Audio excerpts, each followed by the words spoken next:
Well, good afternoon, everyone. I don't know if I'll be able to replicate, nor will any of us, the great speech we heard here from Pierre Poilievre, but we will try.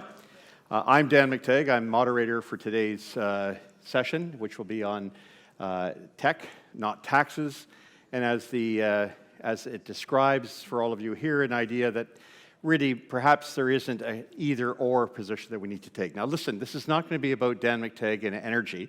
It's not going to be about Canadians for affordable energy and affordability. It's going to be more wide-ranging than that. And our guests here come from a varied background. I'm going to introduce them now. But I think you'll find that the issues will revolve around much more than just the traditional issues of affordability or energy. I'm joined, of course, by Amy Henry, who's the co-founder and CEO of Unique Ventures, an owner, Henry CPA Group LLC, a local CPA firm for small business. Unique Ventures is a hybrid accelerator that provides selected startups with a venue to connect with their formal alliance of operators who will be potentially in the field to test their new technologies. They have extensive, multifaceted facilities and have the skills to focus on commercial finance, new business development in the energy industry. So her expertise in this area, in this field, will be very helpful for us in understanding what opportunities lie out there and perhaps the things that we need to address as a country as we proceed in the days to come with respects to both energy and the challenges that are presented in terms of environmental sustainability, climate, and of course affordability in that regard. I'm also joined by Sherry Coppathorne Barnes, a fifth-generation Albertan farmer who has a ranch, obviously, in Alberta, operating the foothills of Calgary East.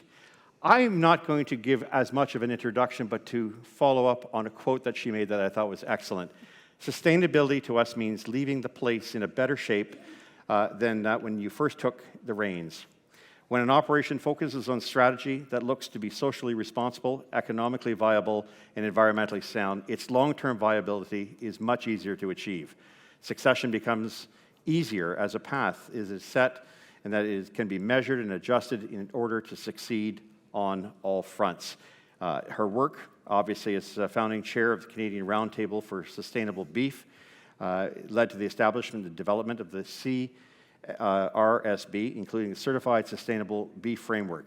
Sherry is an outstanding advocate for the Canadian beef industry in her own community, and she'll have more to say on that. Now, the final panelists that we have here, I don't need to introduce. If I do, perhaps I think we should all leave the room. My good friend, Michael Binion. Ladies and gentlemen, your panel for today. Amy, I'm going to start with you. Very simple. Tell us what you do. I've given a bit of an introduction here, but as well, perhaps give us an idea of the opportunities that lie out there. Okay, great. We're based in Houston, so I'm the co-founder, CEO of Unique Ventures. So our whole team is predominantly ex-IOC people. So my background is with Shell, Shell Tech Ventures, Petronas. Also Petronas I was brought in because of the Progress Energy acquisition and the large-scale LNG development project. So Petronas wanted to learn how to have an IOC mindset. So we created a Unique in 2016, 2017. But it was the challenge that we saw. So my whole career, I worked with our labs. How do we take technologies out to the field, deploy it, changing our commercial models? Why do we fail? Shifting and pivoting. So we work off of a global technology agenda of a lot of the majors every year. So I tell people, think of us more of an extension of energy. Right. So it will be like Equinor, Baker Hughes, Shell, BP, Fluor, Mitsubishi Heavy Industries. And our job is to look at the companies on behalf of our industry, and they want to reduce the internal bias that they have. But then we work with them and kind of do the heavy lifting and de-risking the technologies, getting them to a pilot, getting them to large-scale demonstration project and commercialization from a global perspective. And at the same time, how do we get the right kind of funding in to keep these companies alive until, energy is a later adopter. right? So, these are some of the challenges. So we look at about 3,000 to 5,000 companies a year. We work heavily with the Canadian Trade Organization in Houston that's led by Dylan Chang. We also work with Israel, Norway, India, all over the world, right? But right now, because of the IRA, it's bringing a lot of these activities into Houston with a lot of these projects that are going on. Wonderful. Terry, I'm going to ask you if you want to give us some comments about your background and what the great work you're doing in an area that no one talks about. Well, exactly, and thank you for introducing it that way. I mean, first of all, thank you to Michael and the Modern Miracle Network for even inviting agriculture to be up here, because it is incredible how many times we seem to feel like the forgotten stepchild. And the problem is that we are less than 2% of the population, but without us, you didn't get lunch. Yeah. So people forget the importance of what we do. Thank you. I mean, we've heard a number of times through some of the speakers that we've seen today, or in the past couple days now. We heard last night, food security is definitely a big issue. We heard Premier Higgs talk about the example of how our government isn't standing up for the LNG industry. Well, I can tell you for a fact, they're not standing up for the amazing things that agriculture here in Canada can do as well. Canada is a global leader when it comes to being able to validate that we are a sustainable producer. And yet the only one who's not touting our horn is our government. And without that public recognition, all the work that we've been doing since 2014, I might add, this is not something that's new. We have had a certified product available for market since 2017, and nobody's talking about it. We can tangibly demonstrate exactly what we do and the impact we have on this climate and how we can serve to feed not only ourselves, but the US. We are a net exporter. We are the 7th largest exporter of beef in the world, and nobody talks about it. Hear, hear. So this is why it's so important to get the conversation elevated. I'm looking forward to the conversation. You're going to have another 44, 45 minutes to do just that. Good. Thanks Good. very much. Michael. Thank you, Dan. And I'm really so happy you're here, and wonderful to hear what's going on in the United States on solutions that don't involve taxes, and also food security. I think has every issue that the oil and gas industry has, which I come from.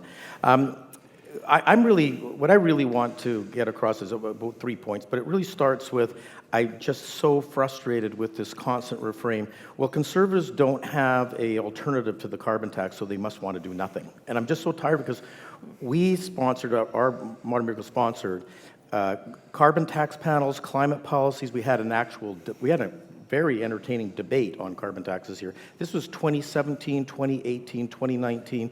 These ideas and alternatives were in the Scheer platform. Some of them were in the O'Toole platform. And I just heard Pierre Poilievre talk today, and believe me, some of those ideas are in his speech today too. So we have great alternatives. So I want to just leave people with 3 points so that we never tolerate this. We don't have an alternative. And the first is, and maybe if I could get this, hopefully you guys have that slide queued for me. If you could put up, first of all, I would say, there is a real issue, and that issue is, that issue to me for the global environment is the population is on its way to somewhere near 10 billion by 2050, and there will be global pressures on the environment. We've seen it already with the growth from 1 billion to 7 billion. We have to manage forestry now. We have to manage fishery now. These are global resources, global resources. We're going to see more of that, and if they can get that slide up, our company had a clean gas project in Quebec that we engineered to be mitigated gas, and we did a full cycle environmental impact study, 18 different things. Only 2 of them are climate. So whatever your thoughts on the climate are, what are your thoughts on clean air, human health, biodiversity, land use? There is a whole bunch of other impacts from industrial development. And so if you think climate's the only, first of all, it's not the only environmental issue, but if you think it's not a big problem or it's not an emergency, and I'm not sure there is an emergency either, but I do think it's an issue, there's 16 other factors that we do care about. So I think that's one thing. There is an issue. Many of these things, that's not the slide, but anyways, the CREG report, they'll go through these 18 different issues, I think, and we should be concerned about that, and some of them will take global cooperation. So I think that's one thing. Let's agree there's an issue, and I think most conservatives agree about the environment is important. The word conservative, it involves conservation, right? Okay, that's one point. There's a problem. 2, the Canadian economy is uniquely exposed to policy in this area. And I'll just tell you, now, this is the paper I wrote. The other reason I'm so offended about this is I wrote Canada's first paper on carbon leakage in 2017. So it really personally offends me to say when they say that we didn't talk about alternatives. But to understand about the Canadian economy, 70% of our GDP, this comes from a Nick Rivers study from University of Ottawa, and it's a bit outdated, but I still think it's fair. 70% of the Canadian economy, GDP, is derived from trade. In America, that's 30%. In Europe, about 50%. So where our economy is at least twice as exposed to any policy that affects trade as the United States is, for example, twice as affected. The other thing is our economy uses 14 megajoules of energy per $1 GDP. America uses 9.3, Europe uses 7, half. So again, our economy on energy is twice as exposed to mistakes on energy policy. So I just want to say that this is a unique thing about us. The other countries that share this would be Australia and Norway, right? But Canada is in this position. And so any policy that affects trade or energy, Canada's 2 times exposed on both. So let's say 4 times as exposed on the issue. So it's important that we get it right. And 3 is the point, conservatives do have alternatives. And I'm just going to quickly run through. We identified in our carbon tax debates and our climate debates back in 2018, 2019 at this forum, 12 different policy buckets that you could use to address climate. And so it's a straw man argument to say, oh, it's carbon taxes versus regulations or do nothing. Well, there's 3 options. What about the other 9? And I'll just go through. Here's the ones that we're doing already. It's so ridiculous it's regulations versus carbon taxes because they're doing both. So regulated mandates, we're just going to outlaw coal, right? We're going to just tell you what to do. 2 is consumer or local retail carbon taxes, or you can have big business, big emitter carbon taxes. By the way, those are all being done by the Liberals today. Direct consumer subsidies, big emitter direct subsidies, and in Quebec, big emitter carbon trading. So those are policies the Liberals are already doing, all 6 of them. The 7th one, which they're starting to play with in the Canadian energy regulations, has elements of smart regs. So just with that, that's regulations. You remember the CAFE limits where they just told the car industry, you have to hit this average fleet, combined average fleet mileage. It was probably one of the most impactful environmental regulations in the world ever. It's brought down really cleaned air. But they didn't tell the car companies what cars to build. They just said hit that target. So that's called flex rigs or smart rigs. Liberals starting to do that. What subsidies for technology or for meeting emissions targets, that would be like the IRA in the United States. We're not doing that. True carbon pricing systems. A carbon pricing system is Nordhaus, the guy who won a Nobel Prize for this stuff. It has to be regional, it has to reduce regulations, and it has to be revenue neutral. So the liberal carbon tax, it doesn't tick any of those boxes. It's not even really a carbon pricing system. 10, conservation, creating carbon sinks and credits. Half the credits we buy are from developing nations who have decided to put forests aside. Why can't Canada do that too? Harmonize with trading partners, that's what Harper was pushing. I mean, I think that ultimately now means something like the IRA today. 12, something that I've proposed, we wrote a paper on, Navius Research has done it, Conference Board of Canada has done papers on this, is the idea of reversing carbon leakage. So instead of taxing the best in the world so it moves to somewhere else, it's far less than the best in the world. Let's do the opposite. As Polyev talked about today, let's produce more of the products that have the lowest embedded emissions in the world and reduce net global emissions by doing it, right? So that's reversing carbon leakage. And the 13th one would be doing nothing. Now, of those ones, the first 6 the Liberals are doing, the next ones Conservatives are proposing, and the last one, do nothing, nobody's talking about. So there's the 3 points I want to leave you with today. Well, I'll just kind of Amy, jump yep. in and talk about what we see as a lagging indicator, what we've seen this past year. We see this on the ground. We began to be concerned because we weren't seeing as many Canadian innovators and entrepreneurs, right? And, Sherry and I were talking. So we're agnostic when we look at technology. So we pull a lot from ag tech, right? Which does a lot in terms of innovation technology where it has application over Right. to the energy vertical. and fintech and other areas. But we went and we looked back and we saw that Canada's lost about half of their innovators, especially if you benchmark from 20 years ago. So that for us is very concerning. It's concerning for Canadians, too. It's concerning for Canadians. But then, because that's one of the, the top tech nations. If I were to pick, the top three is typically Canada, Norway, and Israel, right? Wow. You've got issues with Israel, with, innovators being called back, to IDF. You're losing that. And then you're losing Canadian innovators, too. So you're experiencing a brain drain, right? And then with the IRA, it's really slowing down the U.S. as well, right? And so now, of course, we work globally. So we're working also very heavily and looking at India as well, because Modi has been going full power steam ahead. Because they're going to be the third world largest economy expected over the next 3 years. They're creating great manufacturing incentives. He's reduced over 40,000 regulations, where both the U.S. and Canada are increasing their regulations, right? And so those innovators are going over there, and I don't blame them, because they're opening opportunities for these large-scale commercial demonstration projects, right? Gotcha. So, what's the percentage of regulation drop in India right now? It's 40,000, and they're not even finished yet. And so they've got a lot of ag projects that already identified. We're looking at not heavy, but intensive soil erosion projects, agricultural production, water projects, right? And it's making the rest of us kind of look bad, because they're just proceeding forward. He's trying to clear out all the regulation hurdles that are in the way of getting things commercialized. Just a question. Many people confuse regulation with good governance, and that you need to do these things to achieve the objective. That's clearly not the case in the Indias of this world. No, it's not. Right. And so what it is it's you've got Musk moving his manufacturing, over from China to India. You've got Gates over there as well. You've got the sovereign wealth funds as well going in there. Yep. I think if you look at the Japanese, they're already connecting 16 corridors with bullet trains, right? They're going at warp speed. And it's a question of how are we going to be able to keep up with it at that pace, right? Wow. Sure.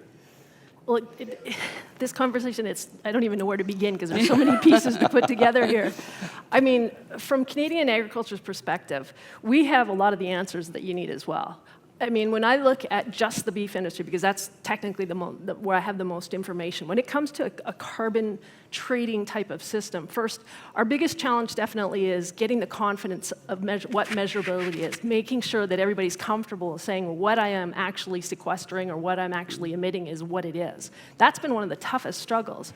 Now, I'm not going to profess to be an expert in the carbon trade here. I happen to know there's a gentleman in the audience, Alistair Hanley, who, if you want real carbon trade information, go talk to him, because he'll be able to give you the details. But the reality is, from a producer's perspective, from a beef producer's perspective, we now know that we produce 15% less greenhouse gas emissions than we did since 2014. Oh.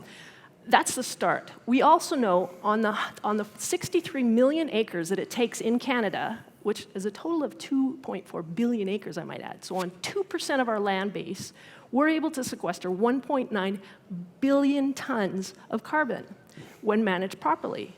Now think about that from an $80 credit perspective. It's incredible when you start to think about the value of it. But the reality is, we have to start to understand what mechanism we're going to start to use in order to appreciate that value.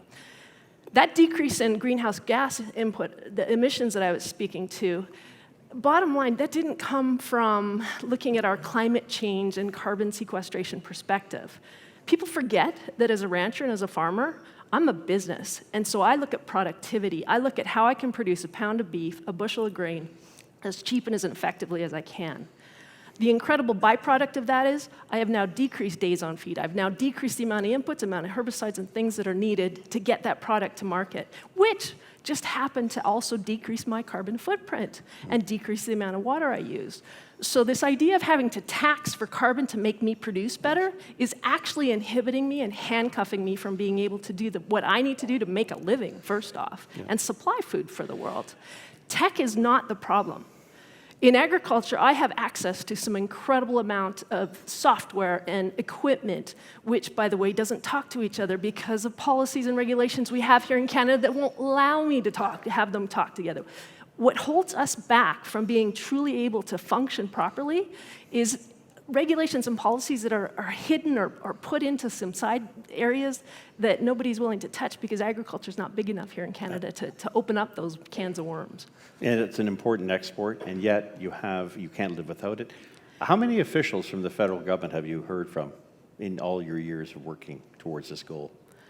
You might be surprised by that because don't forget I live 20 kilometers from Calgary and they actually love to come and visit the ranch during Calgary Stampede. But how many have actually acted upon what I'm talking about?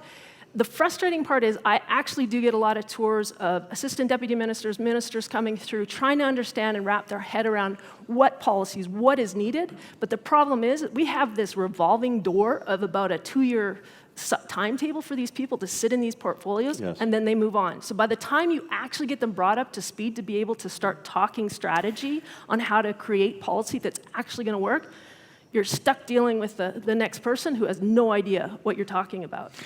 To a lot of us outside of your region, Alberta, and the agricultural sector, which is vast in this country and obviously underestimated, a lot of people say, well, I'm worried about beef production because I've heard something about methane, and I've heard that this isn't good for the environment, and that we should cynically all eat bugs or plant-based food. Nothing wrong with that if that's what you like. But I think it's your point here, I think, speaks to a much larger reality, is that we don't need to go down that road necessarily. And if you are reducing emissions to that extent, why isn't this celebrated as opposed to being raffled off or somewhat trivialized, if not discussed at all, where it matters, just down the street here at the PCO and PMO? Well, there's two things that we fight. One is keeping our innovators and our tech people that Amy was talking about. We've got some incredible technologies being developed here in Canada simply because most of us work on a 90 to 100-day cycle where we have got to get everything done because then winter hits and we're done. And so it's actually allowed us to become quite creative. The problem is that we then face a bureaucracy when it comes to trying to get through our systems because it's deemed a food product. We're dealing with CFIA, their Food Inspection Agency. We're dealing with pest management regulatory. These are agricultural departments that are basically running on their own and independent, and they have no oversight, they have no connection to what is going to actually function. So as an entrepreneur trying to bring in a new product, again, you look at 2 years being able to bring in new products that down in the States, the same product would take 6 months to get through. So not only do I not get access as a Canadian producer to use these things, but my competitors, especially in the realms of methane production, we've got some great products out there. They were functioning and circulating in the world 2 years before a Canadian producer was legally allowed to use them because of our own internal systems. We are so focused on being so perfect at process, we just forget about the fact that we got to make a living and compete with the world as well as an exporter. Miss the forest for the trees. Michael. I just want to emphasize something that Amy said, that, and they say history doesn't repeat itself, it rhymes. Well, Pierre Trudeau brain drain rhymes with Justin Trudeau brain drain. I don't know if you knew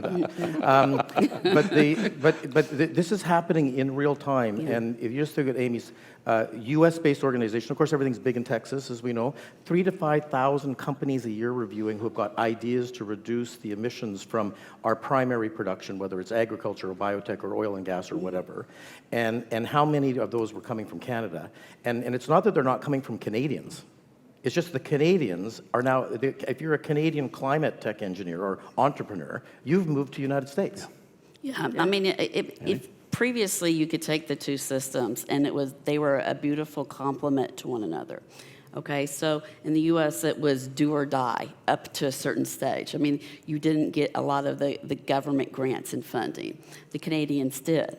Right? But for the Canadians, when they got up to that point, kind of at an MVP or pilot stage, they didn't have enough angel investors, because I'm also on the nonprofit, and we do a lot of globally angel investing and VCs. So they would come down to the U.S. to raise the money.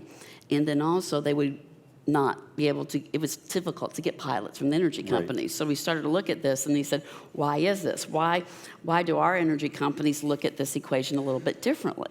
right? And I think some of it has to do with how they were incentivized by the government. So for most U.S. producers, they would say, okay, listen, is this going to disrupt my operations? I'm willing to try it, okay? Let's see, would it be a good fit? Are you solving a problem? Let's go. I'll worry about the economics much later, right? I just got to see if it works, then I'll have to work on that scaling, and as I work on that technology performance level, the economics get a lot better. Whereas Canada, the first hurdle was the economics, which just kills it right there. And that's why we were getting the inflow coming down to the U.S., right?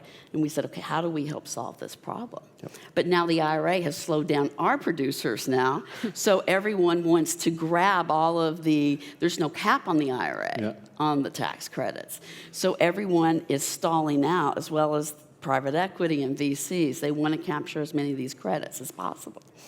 So we've got both the U.S. and Canada stagnating here. So we have a scenario where governments are leading on this, regulators, politicians, business, and we have consumers sort of scratching their heads saying, I get all this. Why do we need to have governments move in this particular direction when it's already being done by people in the field, people who are experts, people who understand this? I guess the relationship is that we've built such a, call it for what it is, a Maginot Line thinking when it comes to implementing new global policies to meet certain targets. Why are we not looking at our best and our brightest? Michael? So when I talk about those policy buckets, here's what's in common with all the ones the Liberals are doing. Government-led initiatives. What's in common with the ones that they won't admit Conservatives are proposing? Private market solutions. So of course they don't want it. Basically what they're saying is, well, the joke I make is that they've got a fetish for carbon, pain, and punishment. But what they're really saying is we don't want to consider any alternative that involves private market solutions, and therefore the Conservatives don't have an alternative. So that sounds like you are either for freedom or you're not, and you believe that government can be all things to all people, except when it runs into massive deficits or debts, or when it loses confidence and public confidence, which might have been there originally. We all want to do something well by the climate, but when it comes to the cost, count me out. Or a brain drain. Or a brain drain, in this case. And this way, just to what Sherry's talking about, what's so obvious is that Canada's primarily a resource nation. When we say we're the best in the world at resources, we mean that the Royal Bank and our banking system is the best in the world at lending to them, and our Toronto Stock Exchange is the best in the world at taking them public, and the manufacturers in Ontario are the best at building pressure vessels for the oil and gas business, or farm equipment for farming. We're the best in the world at the whole supply chain, and we've just really missed out on this amazing opportunity because companies like mine were proposing these technology-oriented private market solutions for emissions and climate. Well, I've had dinner with Stephen Guilbeault. He doesn't take my call anymore, but if you want an interesting story, talk to Maria about how that dinner went. But here we have... Too busy climbing a building.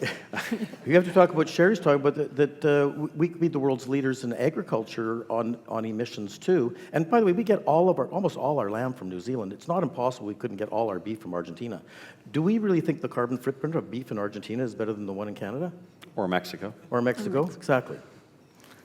Well, and I think it'll be good for Sherry to talk, because we talked a little bit about this, because if you even look at this, if this continues at this rate from an ag standpoint, because there's going to start to be a competition for the land. Do you continue to use it for ag, or do you take and repurpose this? Now, I never would have thought from the U.S., who believes in freeholding land interests, but these topics are beginning to crop up to say maybe the federal and government should take over certain pieces of land, because a lot of it's held by private individuals and private farmers, to take on some of these climate initiatives.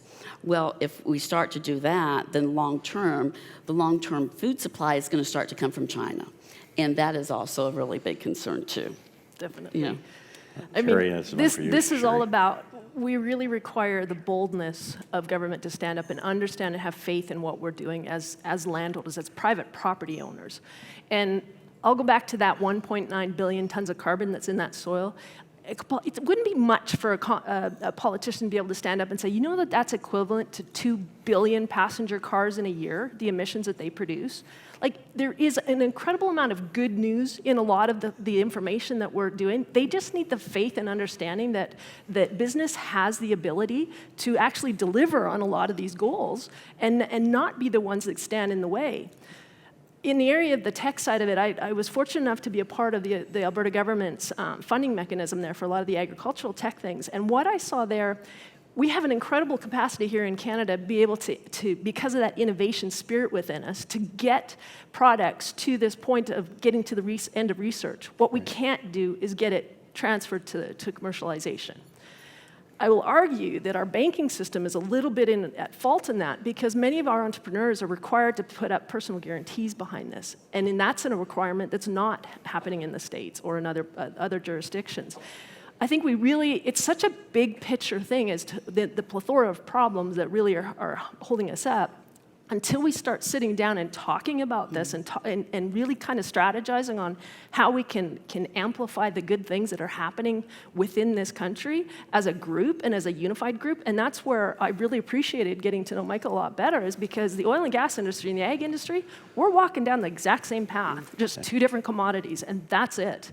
The hindrances and barriers and the tech industry is pretty much right there with us. It's about unifying it. I would add, too, if you talk to mining people, softwood lumber, like all of our resources, fishing, I mean, every one of our resources, which is the vast majority of the Canadian private economy, we're all facing very similar problems from, trying to address what I think is a real global challenge, that how will we manage a global environment with 10 billion people?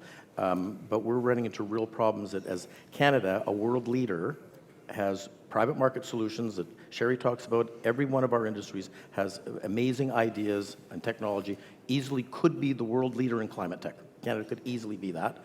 And instead, we're mired in government regulations that leaves government in charge of what's going to happen. So we have a philosophy and perhaps a discussion in this country that we're all about bad things when it comes to production of anything. Manufacturing, agriculture, which we ignore, energy. We have this sort of, perhaps it's inculcated in kids in school. I don't know all of the dimensions of this, but it's fairly clear that a lot of people have a pretty low opinion of Canadian energy and resources. And I don't just mean energy, but the things that we produce with energy. We've taken in this country an approach, and I think you've used this as well, and we've had this discussion previously, of stick or carrot. And lately, I think most Canadians will now agree, it's far too much carrot. They get beaten over the head. If it's not one carbon tax, it's two carbon taxes. If it's not two carbon taxes, it's a clean fuel standard. It is a mandate on EVs. It's a mandate on electric generation. It's a cap on emissions. Explain to us, a perception that would see us move towards incentivizing and validating some of the good work that's being done in all sectors. Well, I would say, looking at just from a U.S. perspective, and we look at innovators and energy companies. So we've got hundreds upon hundreds of CCS or CCUS projects, right? And it's also for industry to figure out, these are no longer these large mega projects. How do we make it more economical and efficient? But at the same time, you've got innovators and entrepreneurs of their view of a carbon price versus a disconnect what energy thinks that carbon price should be, right? And how do you let the natural market forces allow them to get to the happy medium? Yep. Because at the same time, you have markets that have not yet been developed, right, that are in progress. You have new business models. And so from a U.S. perspective, we never see a tax that gets implemented that ever, and the government says, oh, that was a mistake, let's take it back, right? And so I'm glad with the IRA they decided not to put any sort of carbon pricing, because that would be, I think, a fundamental mistake, and that would slow down that pace of technology adoption. Yeah, I think you'd find a lot of people more agreeable today in Canada than they were, say, 8 or 9 years ago when we went down this road. Sherry? From the incentivization, the basic principle is we need to be thinking about policies and incentivizations that really amplify the great things that we do rather than tax the negative things. Yeah. And I think this is about making sure that, I can't even come up with an example in my head here in Canada where that's even working, but I can think of a few in the States where we see, for example, in the ethanol trade, where they're creating business credits for these ethanol manufacturers that actually leave money on the table to be able to pay the extra it takes to get the specific types of grains that are needed to fill that. We have the same problem here in Canada with our certified sustainable beef product because, believe it or not, it costs money to gather the information, to get the auditors out there. Roughly, it looks like to be about $1,800 per operation. So there's a physical cost, and that's just to be certified. Then you got to think about the cost of transferring that data from phase to each leg within the value chain. Right. So there needs to be incentivization to do what's right because we're doing exactly what our customers are asking us to do, but we can't shoulder that cost plus be taxed on top of it. So it's about finding out how we can put tax credits along that way to incentivize everybody to be able to at least march along the right path. Despite the efficiencies in your operations and achieving these reductions in emissions as a result, you're still finding that there is an increasing cost burden that's being passed on to you, which takes away these efficiencies that you're creating? A little bit of it is from our industry's perspective, is self-induced because we are very siloed in what we do as a cow-calf producer. I have to sell to a feedlot operator who then sells to the backing plant, who then sells to a broker, who then sells to Loblaws or Costco or whoever. And so there's added costs along that way. We have to shift a little bit in the mentality. We have to really start to come together and decide what information along that value chain is what we like in sustainability world to call pre-competitive. And find those points along that chain that are going to satisfy everybody's needs. And then to make sure that we get enough volume in there to make it significant and to show that there's an advantage to do this, that's where the incentives need to come along. Very good. Michael? I'll give you an example, but Navius Research, which is one of the very few economic groups in Canada that has a partial equilibrium economic model, and they've bolted onto that the CO2 impact. So they're the go-to people in Vancouver. But Ecofiscal, the great infographic experts, they go to them too, right? They did a study on aluminum, which we were part of, and Canadian aluminum. And of course, which is BC and Quebec, the two places that voluntarily put in some kind of carbon tax system or trading system.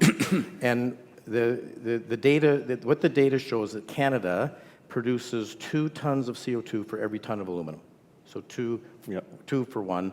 And that's true of Quebec and for BC. And it's because they use hydroelectricity principally, lots of natural gas and other mineral, but principally, they have hydroelectricity to make the aluminum, right? The United States is 9 tons of CO2 for each ton of aluminum. Australia is 11. China is 14, right? Russia, it turns out, because also with hydro, et cetera, they're like 3, but still well above Canada. So why, and so the study that Navius did was, well, if Canada doubled its aluminum production, right, to replace other competitors, the embedded emissions, of course, are so much lower, like 20%. For every extra ton we produce, we eliminate 500% on CO2 emissions. But what did we do?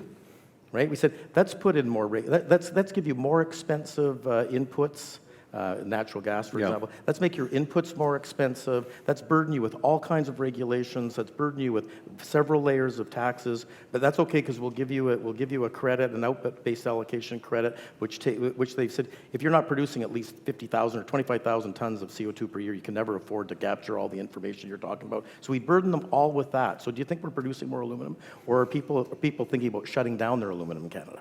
Perception, reality. One of the discussions that we often hear and comments from people is that, great, we're doing all this wonderful stuff. Many of us unsung heroes never get a chance to talk about it. Canadians may not be aware of it. But while we're beating ourselves up in a number of ways, we're seeing a devolution of manufacturing, energy sectors under strain, agriculture being told no more nitrogen, as we're seeing in the protests in Europe. I mean, we can't ignore these things. Canada has to see itself in that context of we can do all these wonderful things, but if our competitors aren't bound by the same rigors, if we have the Chinas and the Indias and others of this world saying, we'll take a pass, we'll get around to net zero 2050 in 60 or 70 years, our discussion, as important as it is likely to lead further down the road of economic chaos. So the question is, how do we reconcile that? We have obligations under the Paris Climate Accord. We don't get much credit for saying, hey, we can sell more LNG. Michael, I'm speaking to you, of course, on this. How do we get around that? Aluminum or Canadian beef. Right? Yeah, but here's where I think for a lot of people it's very grating. It's, yes, we can do all these things. We can be the International Boy Scouts. We can be the International Girl Guides. At the end of the day, our standard of living is going to fall. And for what? to say that we've done something on the climate? Perhaps we might feel that way. Right. What is the best approach that Canadians can take, other than the discussion we're having here? How do we get to that point where we can encourage them to do what we're doing here? So first of all, I don't buy into this argument we're only 1.4% of global emissions or whatever it is, and so therefore we can't make a difference. I don't think Canadians have ever thought that way. What I'm saying is we can make a far bigger difference in the world than we can at home. Yes. We can reduce more emissions by replacing American or Chinese aluminum, or by replacing beef from Mexico, or by replacing coal with LNG. We only have to make a 0.5% difference to world emissions by doing these things, which we could do as a major supplier of resources. That would be the same as wiping out our entire emissions, basically, almost, right? So it's that we should be having an enormous impact on these global environment issues instead of a ludicrous impact. So, experience with NGOs. How do you stop them from coming after us? Even though you're doing great things, it's still not enough. They keep it in the ground. They don't want you producing beef. They don't want you financing, anything to do with anything that might be perceived as producing or increasing carbon emissions is seen as something they will oppose, and they have the financing to back it up. How do we square that circle? Well, this is the constant conversation we have with our CBCs and industry, because you have a lot of very early stage climate activists or very climate focused funds, and they get involved at a very early stage, okay? You're talking pre-seed. And by the time that, if I just look at energy, or even other investors from another vertical get involved, they have put their footprint and they're encouraging not to have energy companies on their cap table. But they really need to have them involved, because that is where the infrastructure and the testing and the proving out of that. So we're looking at different ways of alternative financing. How do we get more actively involved at a very, very early stage, right? And that was a big conversation also at CERAWeek as well. So there's a lot of tension and push and pull on that area. I think energy companies also have their own valley of death, and so we have got to get more people like us, Michael and others, out there talking about the reality in terms of what our industry has done historically, what we're doing now, right? How much skin is being put in the game, and how do where else do we need help, and others. Until we start having these more, I call, visible conversations, keeping it insular is just going to further that pressure. Well, just like sorry to interrupt, but just the United States with the IRA absolutely went with the idea we're going to provide carrots to incent private market solutions. Canada is sticking with our public sector, top-down solutions. You watch what happens in the next 5 years. We're already lost our entrepreneurs. Yeah. Right? But EPA is still there, going down even further and saying that is the stick and not the carrot. How do we... And then our entrepreneurs, and then we'll go to India, because India says, technologists come here, right? We're reducing our regulations. We'll provide the funding and the incentives. And they're talking about setting up tech industrial parks too and donating land. So they already have a place to go to. But both countries are going to lose the investments that they've made in these innovators and entrepreneurs.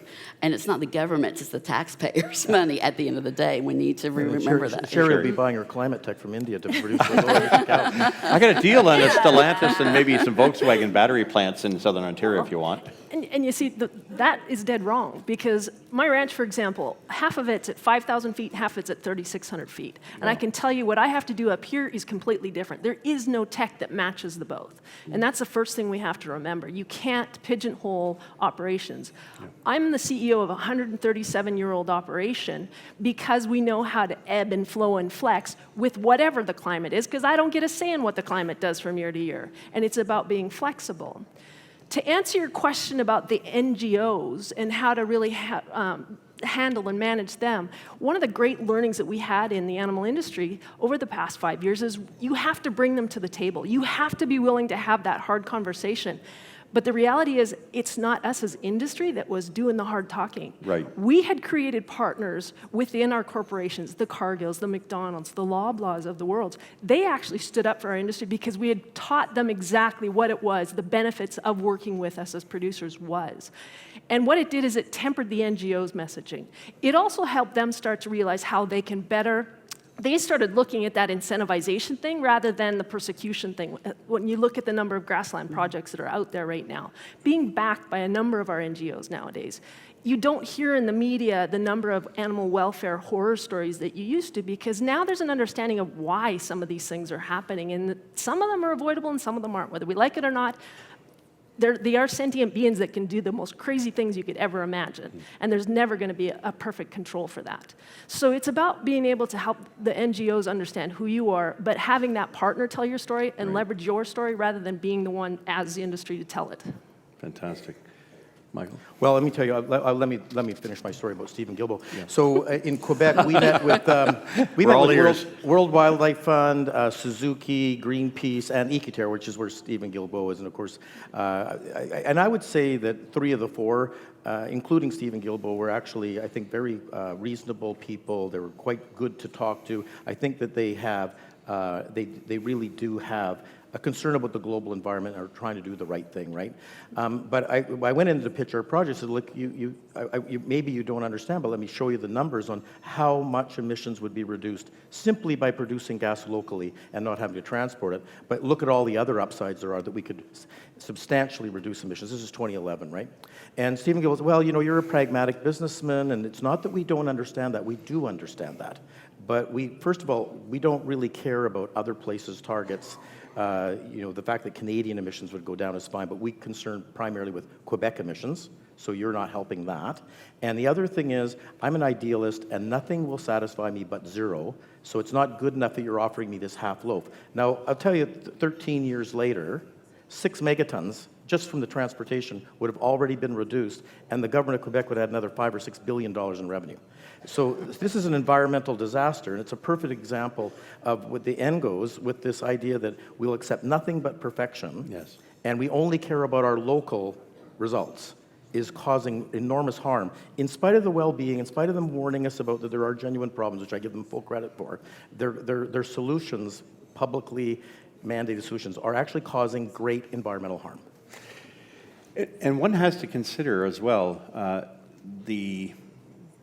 for lack of a better term, the influencers, the opinion leaders, the elites who say, well, we don't care about these things, very much like Mr. Guilbeault, and yet the public seems to be taking a slightly different perspective on many of these things. They understand a very viable, in Quebec, for instance, a very viable agricultural sector. Surprisingly, polling, and it's been confirmed by friends that have known and worked with, I do a lot of interviews in Quebec, as do you, who say, you know, people aren't opposed to pipelines as much as you think they are in Quebec. And that is a bit of a shocker. But it demonstrates the extent to which we have our work cut out for ourselves to show the work that you're doing, that these things can be done. And you do not have to wait for a bureaucracy or people with an idealism or activists to run policy in this country. Right. I'm not an activist. None of us here are activists. We're pragmatists. We're realists. And I don't see a lot of that in terms of the policies that we're directing. We have just 2 or 3 minutes. I want to give an opportunity, because this has been very refreshing and certainly a lot to digest for all of us. Some last comments from each and every one of you. Well, I mean, besides, you can't afford to lose more of your innovators from Canada, right? Because we ask the successful ones who've scaled and gone global, what advice do you give to the younger generation, those starting out? And they say, don't start with Canada, which is not a good answer, right? Yes. At the end of the day. And also, if we don't get industry to continue to put skin in the game and lead this, you know, problem solving, doesn't matter what vertical that you're looking at, you know, we see some of the same historical mistakes that have been made by industry being repeated with the new technologies. We need these new innovations, which have the ability to scale and commercialize. They need to make new mistakes. Right. So if we don't let industry kind of provide that little bit of parental supervision and knowledge infusion, then we're really never going to kind of get there. And more Canadian involvement. And more Canadian involvement, yes. Jerry. For me, in order to get to get rid of a lot of the regulations that are keeping us uncompetitive, whether it be animal health, whether it be tech, you name it. I need agriculture to be taken away off the backbench or out of the kiddies table and brought to the forefront. And I think we're going to have to start thinking in terms of agriculture as food security. Let's quit calling it agriculture, because we got this perception that we're just a bunch of farmers with a piece of straw hanging out our mouth. We need to be thinking about the importance of what we are. We have to get its importance elevated in the federal government's perspective, so that we can get rid of a lot of these policies that haven't been touched. I love Stephen Harper, but even he couldn't break CFIA. So this is how long we've been fighting some of this, and this is how siloed that particular entity is, for example. And so we have been fighting, for example, BSE rules. We had BSE in 2003, and we still are being fined $250 for every animal that goes through a packing plant for BSE, just to be on the safe side. And we can't get through it as industry. This is the type of stuff that we're fighting. It has to change. And it will, and we thank you. Michael. Okay, well, three things. One, I think there is a real legitimate environmental global pressure coming from population growth and industry growth, for example. Two, the Canadian economy is orders of magnitude more exposed to good or bad policy choices because of the nature of our economy. Three, there really are private market solution alternatives to these issues. We don't have to only go with the public market. So those are the three things. And then I want to finish just with this technology solution that when I was young growing up in Calgary, there was 400,000 people. Today, there's almost 1.5 million people. So it's grown almost 3 times the population in that time. And what I noticed during that time is that the air and water in Calgary is cleaner today than it was then. Wow. And we live in bigger houses, and we drive more cars per person. You're here. Right? So why did that happen? It happened because of technology incented by flexible regulations that said, government will set the target on car emissions, and private sector will figure out how to meet it. So that's where that success came from. So if we don't think that from today to 2050 that we can't be producing more energy, more food, more minerals for more people, but have a lower overall environmental footprint, and people would have said you were crazy in 1970. You said there's going to be triple the population, yet the air and water will get cleaner. Well, it's not crazy to believe that we can't produce more for more people with a lower input. We can do it. Amy, Sherry, Michael, this has been a wonderful day. It's given us an opportunity to be very positive and optimistic about the future, especially for Canada. Thank you for participating in today's session on tech, not taxes. Hope you enjoyed it. Thank you, everybody. Thank you.